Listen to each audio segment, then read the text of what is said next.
അപ്പോൾ നമുക്ക് സെല്ലിൻ്റെ സ്ട്രക്ചറാണല്ലേ പഠിക്കാനുള്ളത്. അപ്പോൾ ആദ്യമായിട്ട് നമ്മൾ സെല്ലിൻ്റെ സ്ട്രക്ചർ പഠിക്കുമ്പോൾ പറയാനുള്ളത് സെൽ മെംബ്രെയിനെ കുറിച്ചാണ്. സെൽ മെംബ്രെയിൻ ഉണ്ട്, പിന്നെ അതേപോലെ നമ്മൾ പറഞ്ഞിട്ടുണ്ടായിരുന്നു സെല്ലും പിന്നെ അതിൻ്റെ സെൽ മെംബ്രെയിനും സൈറ്റോപ്ലാസവും ന്യൂക്ലിയസും ആണ് സെല്ലിന് പ്രധാനമായിട്ടുള്ള ഭാഗങ്ങളെന്ന് നമ്മൾ പറഞ്ഞിട്ടുണ്ടായിരുന്നു. അതിൽ ഫസ്റ്റ് പറയുന്നത് സെൽ മെംബ്രെയിനാണ്. സെൽ മെംബ്രെയിനെ പിന്നെ പറയുന്ന വേറൊരു പേരാണ് പ്ലാസ്മ മെംബ്രെയിൻ. ഓക്കെ, സെൽ മെംബ്രെയിൻ്റെ മറ്റൊരു പേരാണ് പ്ലാസ്മ മെംബ്രെയിൻ. ഈ സെൽ മെംബ്രെയിൻ എന്ന് പറയുന്നത് ഒരു double layer of lipids and proteins ആണ് ഇത് സറൗണ്ട് ചെയ്തിരിക്കുന്നത്. ഇത് നമ്മുടെ സെല്ലിനെ സറൗണ്ട് ചെയ്യുന്നുണ്ട്. അതേപോലെ നമ്മുടെ സൈറ്റോപ്ലാസത്തിനെ പുറത്തുനിന്നുള്ള നമ്മുടെ സറൗണ്ടിങ് എൻവയോൺമെൻറ്റിൽ നിന്ന് മാറ്റി നിർത്തുന്നത്, അതായത് അതിനെ സെപ്പറേറ്റ് ചെയ്തിട്ട്, അതായത് ഈ ഒരു സെൽ മെംബ്രെയിനാണ് നമ്മുടെ സെല്ലിൻ്റെ എന്തായിട്ട് വരുന്നത്, ഔട്ടർ ലിമിറ്റിംഗ് ആയിട്ട് മെംബ്രെയിനായിട്ട് വരുന്നത്. അതായത് ഉള്ളിലുള്ള ഭാഗങ്ങളെ പുറത്തേക്ക് പോവാതെ അതിനെ ഒരു എന്താ പറയുക ലിമിറ്റായിട്ട് വെക്കുന്നത് ഈ ഒരു സെൽ മെംബ്രെയിനാണ്. അതായത് സെല്ലിൻ്റെ ഏറ്റവും എന്താ പറയുക ലെയറായിട്ട് സെല്ലിന് ആ ഒരു ഷേപ്പൊക്കെ കൊടുക്കുന്നത് ഈ ഒരു സെൽ മെംബ്രെയിനാണ്. ആ ഒരു ഇതിൽ നിൽക്കുന്നത് സെൽ മെംബ്രെയിൻ കാരണമാണ്. ഓക്കെ, അപ്പോൾ സെൽ മെംബ്രെയിൻ്റെ പ്രധാനപ്പെട്ട കർമ്മം എന്ന് പറഞ്ഞിട്ടുണ്ടെങ്കിൽ ഇത് പുറത്തുള്ള എൻവയോൺമെൻറ്റിൽ നിന്ന് സൈറ്റോപ്ലാസം അല്ലെങ്കിൽ ആ ഉള്ളിലുള്ള ഓർഗനൽസിനെ ആ ഒരു ഇതിനെ സറൗണ്ട് ചെയ്ത് നിർത്തുക എന്നുള്ളതാണ്. അതുമാത്രമല്ല, നമ്മൾ പറഞ്ഞ ഈ ഒരു സെൽ മെംബ്രെയിൻ എന്ന് പറയുന്നത് ലിപ്പിഡ്സിൻ്റെ ഒരു ഡബിൾ ലെയറാണ്. 2 ലെയറായിട്ടുള്ള ലിപ്പിഡ്സ് പിന്നെ പ്രോട്ടീൻസും ഉണ്ട്. ഓക്കെ, ഇതാണ് ശരിക്കും സെൽ മെംബ്രെയിൻ എന്ന് പറഞ്ഞിട്ടുണ്ടെങ്കിൽ. ഇനി ഈ ഒരു സെൽ മെംബ്രെയിന് സെലക്റ്റീവ്ലി പെർമിയബിൾ ആണ്. ഓക്കെ, ഒരു മിനിറ്റ്. സെല്ലിൻ്റെ പിക്ചർ ഇതിന് മുമ്പ് എടുത്തതുണ്ടാകും, ഒരു മിനിറ്റ്. ഇതാണ് നമ്മുടെ സെല്ലിൻ്റെ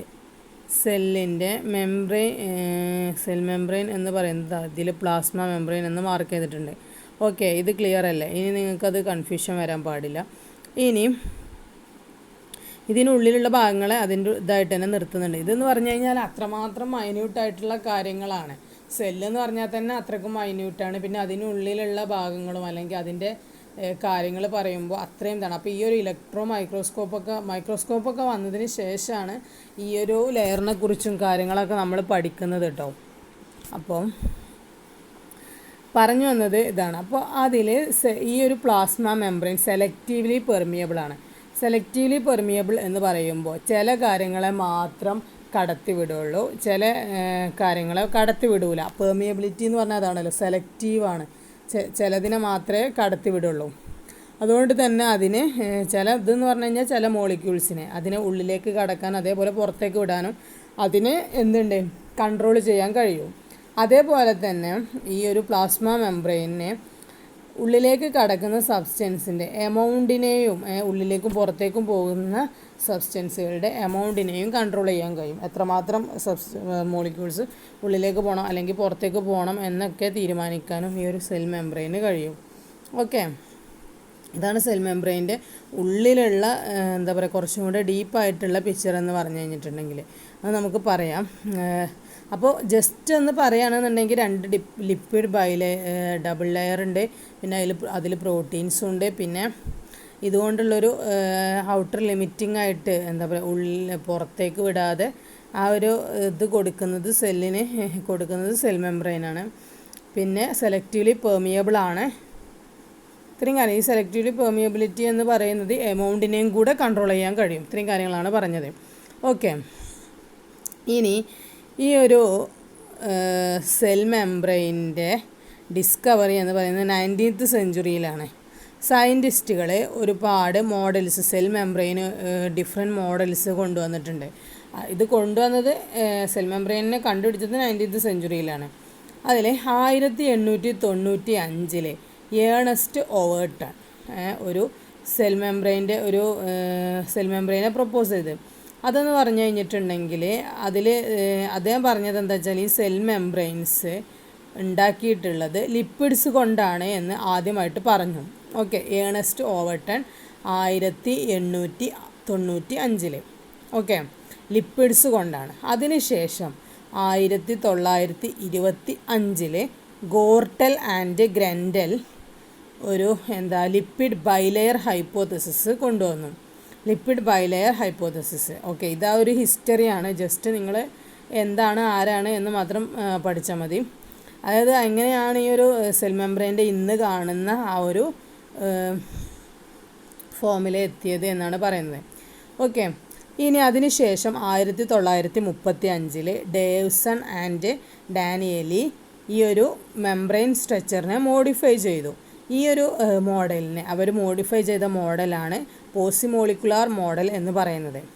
ഓക്കെ, ഈ മോഡൽ എന്ന് പറഞ്ഞിട്ടുണ്ടെങ്കിൽ ഇത് ശരിക്കും നടത്തിയിട്ടുള്ളത്, അതായത് ഈ ഒരു മോഡൽ കണ്ടെത്തിയിട്ടുള്ളത് അവർ സ്റ്റഡീസ് നടത്തിയിട്ടുണ്ടായിരുന്നു. ആ സ്റ്റഡീസ് എന്ന് പറഞ്ഞു കഴിഞ്ഞിട്ടുണ്ടെങ്കിൽ ഓയിൽസും പിന്നെ അതേപോലെ എക്കിനോഡേംസിൻ്റെ എഗ്ഗ്. എക്കിനോഡേംസ് എന്ന് പറഞ്ഞ ഒരു ഫൈലമാണ്.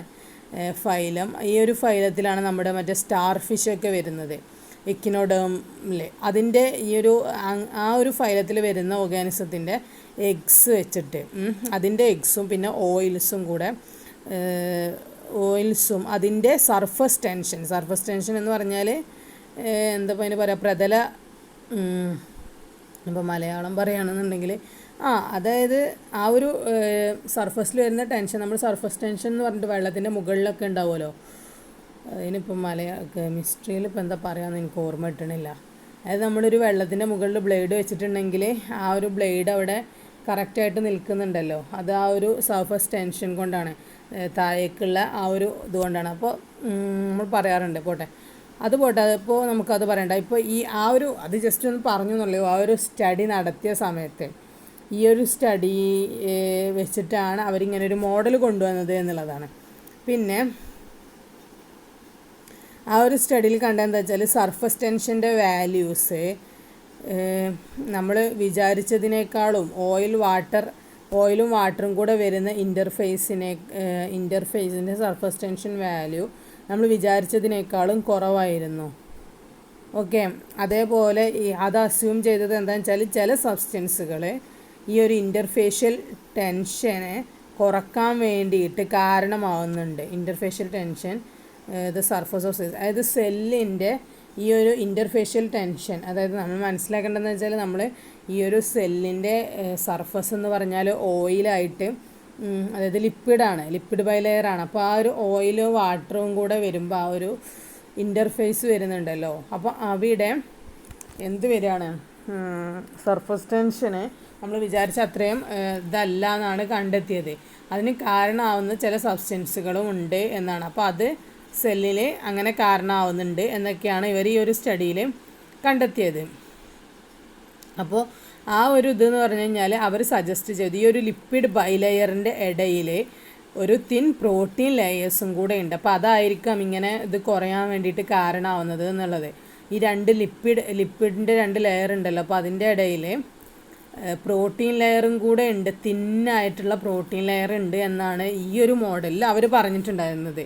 അതായത് ഇപ്പോൾ എല്ലാ മോഡലും ശരിയാണ് എന്നൊന്നല്ല, ഓരോ ആളുകൾ കൊണ്ടുവന്ന മോഡൽസാണ് എന്ന് മാത്രം. അപ്പോൾ ഈ ഒരു പോസിമോഡൽ മോഡൽ ആ ഒരു സമയത്ത് പെട്ടെന്ന് തന്നെ ഭയങ്കര പോപ്പുലറായി. അതേപോലെ സെൽ മെംബ്രെയിൻ്റെ സ്റ്റഡീസിലൊക്കെ ഒരു ഭയങ്കര ഡോമിനേറ്റഡ് ആയിട്ട് നിന്നു. ഒരു 30 വർഷത്തോളം ഈ ഒരു പോസിമോളിക്കുലാർ മോഡലാണ് അവിടെ ഭയങ്കരമായിട്ട് ഡോമിനേറ്റ് ചെയ്ത് നിന്നത്.